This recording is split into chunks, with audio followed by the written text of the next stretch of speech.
নমস্কার, জয় শ্রীকৃষ্ণ, জয় কালী। আমি জ্যোতিষ সাধক পরিমল। আজকে আপনাদেরকে যে টিপসটি বলবো সেটি হলো বাস্তু সংক্রান্ত। কি করবেন? যে কোনো দিন আমাদের বাড়িতে যে শঙ্খ আমরা বাজাই, সেই শঙ্খের মধ্যে একটু গঙ্গার জল নেব। শঙ্খের যে খাল আছে, আমাদের হয়তো বামাবর্ত শঙ্খগুলো, সেই শঙ্খের মধ্যে জল নিয়ে দুর্গা কালী তারা, আমাদের যে বাড়িতে দুর্গা কালী তারার ফটো আছে, সেই ফটোর সামনে 5বার এইভাবে ঘুরিয়ে নিয়ে সেই জলটি বাড়িতে ছিটিয়ে দিন। বাথরুম বা পায়খানা বাথরুম বাদ দিয়ে আদার্স যে জায়গা, ঘর, বারান্দা, বাড়ির উঠোন, সমস্ত জায়গায় ছিটিয়ে দিন। দেখবেন একদম রামবাণের মতো কাজ করবে। বাস্তু দোষ, বাস্তু টিপস এটি।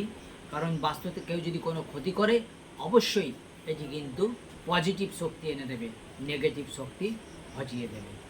ভালো থাকবেন। জয় গুরু, নমস্কার।